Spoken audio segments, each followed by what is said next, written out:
아, 안녕하세요, 우영 기자. 네, 안녕하세요. 2주 만입니다. 네, 3주인가요? 2주? 2주네요, 저희가. 어떻게 하다 좀 빨리 뵙게 됐는데 네. 아 근데 오늘 날씨가 요새 갑자기 좀 추워진 것 같은데 그쵸. 괜찮으셨어요? 출근하는데? 저는 지난주 진짜로 감기에 걸렸고요. 아, 그래요? 아, 그럼 좀 멀리 있어야겠다. 옮겨야 나는데. 아시지만 이게 요즘 또 날씨가 이렇게 서서히 추워지는 거 아니거든요. 확 추워지죠. 그러니까요. 네, 선배, 요렇게 좀 추워질 때 뭐 좀 네. 생각나는 거 없으세요? 추울 때? 네. 붕어빵 안 좋아하지만 붕어빵? 안 좋아한다고요? 붕어빵 저 안 좋아해요. 아, 나 머리 떨어졌어요. 날씨가 이제 네. 좀 추워진 게 여러 가지를 의미하는 것 같아요. 말씀 드신 대로 따뜻한 것을 생각하기 나름이잖아요. 네. 그런데 그만큼 또 여러 의미로 금융에서 어떤 따뜻함을 찾는 분들이 많이 계실 수밖에 없는 시즌입니다. 뭐죠? 봉사활동 하나요? 아, 그러면 참 좋겠는데 네. 아무래도 기업 인사 시즌이 이제 12월이 그쵸, 오니까 맞아요. 아시겠지만 인사 이동이 있으면 네. 당연히 이제 직장을 그만두시고 퇴직하고 아. 은퇴하시는 분들이 늘어날 수밖에 없잖아요. 네. 그런 상황인 만큼 이렇게 좀 추워진 요즘 퇴직이랑 은퇴 계획 좀 잡으시는 분들 많이 계실 것 같습니다. 그래서 오늘 이제 저희들 금통위 팀에서 저희가 준비한 아이템은 퇴직 후에 이제 연금 운용 방법에 대해서 지금 시청자분들이 연금을 운용하실 수 있는 크게 두 가지 방법을 제가 좀 오늘 소개해드리려고 두 가지 방법? 네, 합니다. 연금은 사실 뭐 저랑은 아직 좀 먼 얘기 같지만 그래도 들어놓으면 나쁠 거 없잖아요. 그러면 대표적인 방법이 뭐 어떤 게 있습니까? 우선 연금에 대해서 이제 크게 두 가지로 나눌 수 있다고 네. 말씀을 드렸는데요. 먼저 사전적인 개념을 먼저 설명을 드리도록 하겠습니다.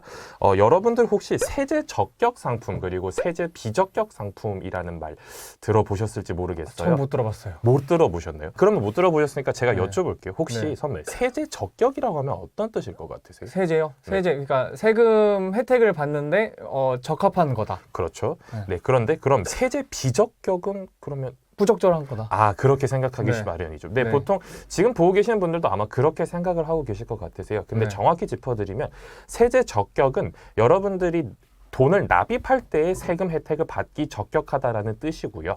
그다음에 세제 비적격은 그러면 이걸 반대로 말하면 납입할 때 세제 혜택이 없는 상품이라고 설명드릴 수 있을 것 같습니다. 그런데 여기서 중요한 게 뭐냐면 비적격이라고 하니까 네. 꼭 불합격 같지 않으세요? 맞아요. 안 된다. 네, 안 된다. 네. 그런데 연금 상품에서 여러분들이 이제 좀 간과하시기 쉬우신 점이 저도 그랬었는데 비적격이라는 말이 붙었다고 해서 세제 혜택이 없는 게 아니에요. 그럼 있긴 있어요? 네, 있어요. 언제 있죠? 그게 언제 있는지에 따라서 이제 제가 말씀드린 이렇게 두 가지로 나뉘는데 먼저 세제 적격 상품에 해당하는 연금 상품 제가 먼저 말씀을 드리겠습니다. 네.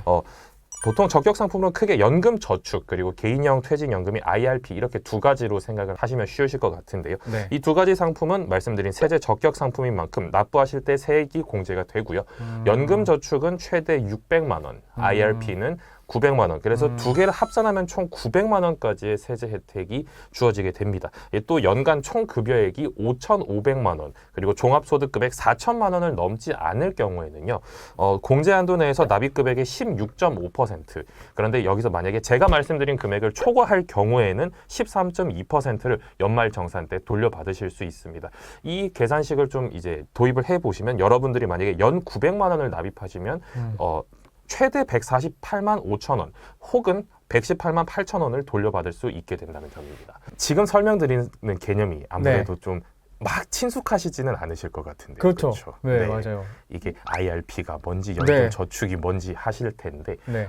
어렵게 생각하실 필요는 없고요. 뭐 저축이라고 해서 이제 금융상품과 다를 것이다라고 생각하시기보다는 국가에 현재 이제 대한민국에서는 연금 상품에 대한 세제 혜택을 많이 주고 있는 편입니다. 왜냐하면 국민들의 노후 이제 안정화된 그 생활을 조금 추천하고 권장한다는 뜻에서 그렇게 추천을 하는데요. 너무 어렵게 생각하실 필요는 없이 세제 혜택이 좀 많이 주어지는 본인 스스로에게 투자하는 어떤 증권 혹은 주식의 개념으로 해도 좋을지.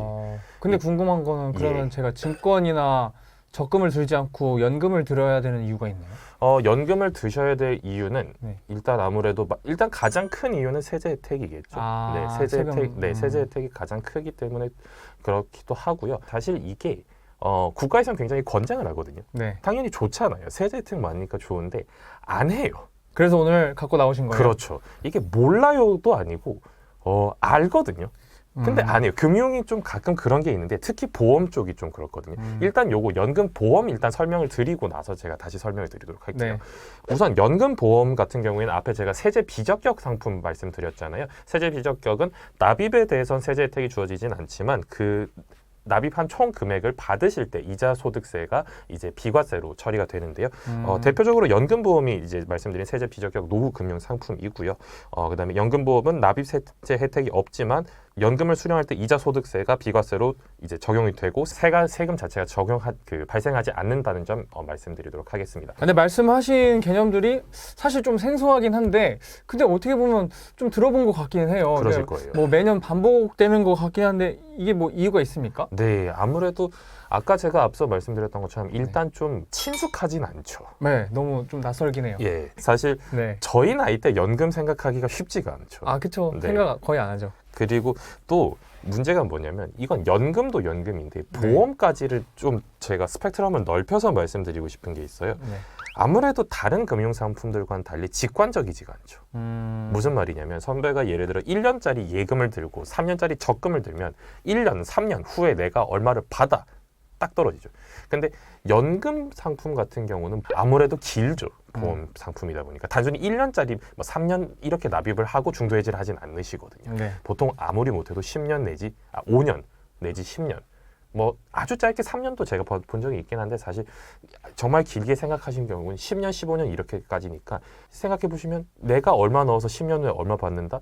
뭐 계산은 할 수 있겠지만 와닿지는 않으실 것 같은데요. 네. 그렇죠. 그런 점이 아무래도 그러니까 여러분들이 적극적으로 이제 연금 상품을 찾아보시는 분들이 지금 이제 퇴직 계획 잡으시는 분들 외에는 잘 없으실 것 같은데 지금부터라도 조금 보시는 거 저는 좀 추천드리고 싶어요. 그러면 제가 궁금한 게 어쨌든 네네. 저희 같은 젊은 2030 세대가 어쨌든 무관심하다는 건데 이런 사람들이 찾아볼 수 있는 연금 상품이 어떤 게 있어요? 네, 일단 최근에 네. 이제 신한라이프에서 이제 상생금융의 일환으로 2030 세대 연금 보험이 출시가 됐습니다. 이제 뭐 해당 상품을 제가 이렇게 다 설명드리는 게 적합하지는 않고 제가 그냥 뭐 대표적인 것만. 네, 간단하게만 설명드리자면 이제 만 19세부터 39세 가입자 대상으로 연금 개시 시점에 기본 적립의 최대 30%를 추가로 받을 수 있게 있는 상품인데요.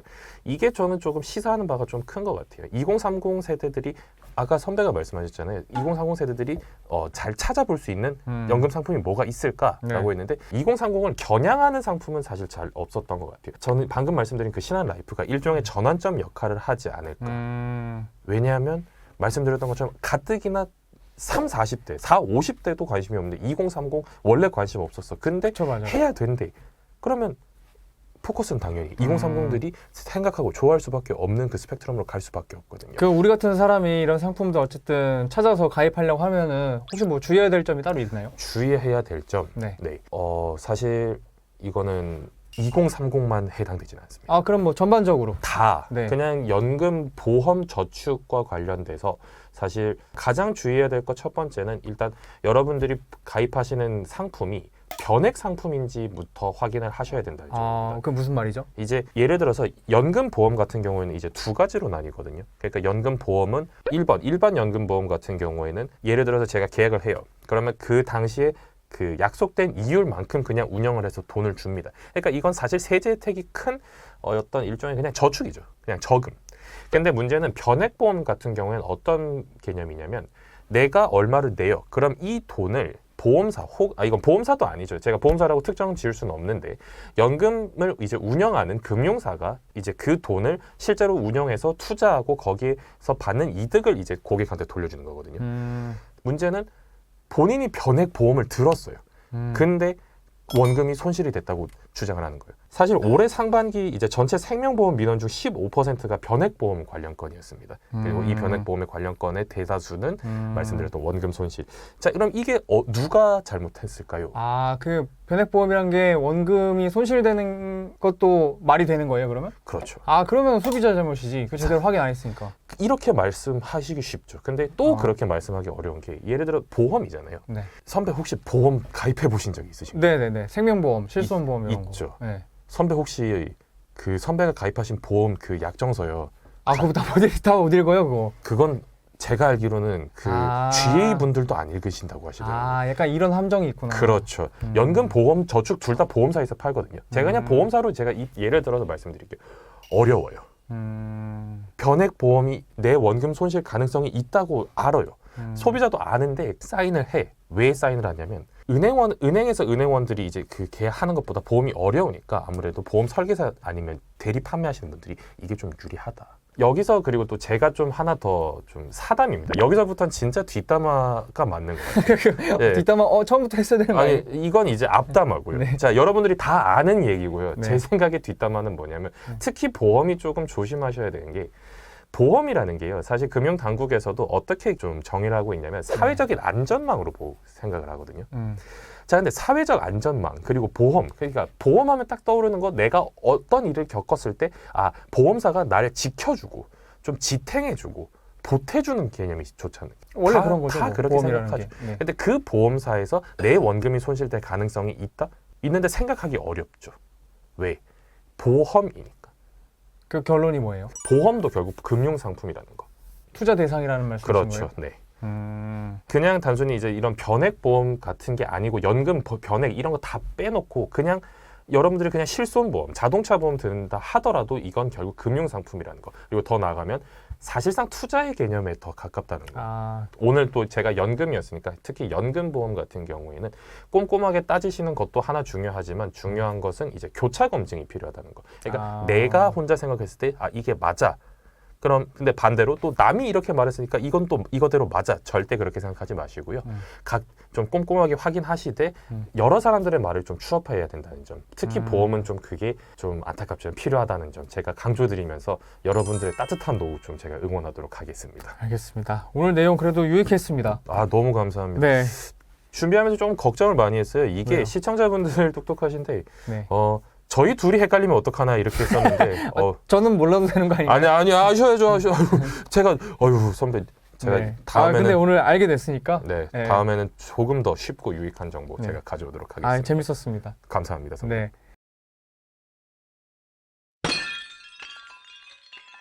다다음 주에 제가 좀 더 유익하고 좋은 금융 정보 그리고 또 유통 정보 가지고 네. 저희 다시 돌아오도록 하겠습니다. 네, 감사합니다. 안녕. 안녕.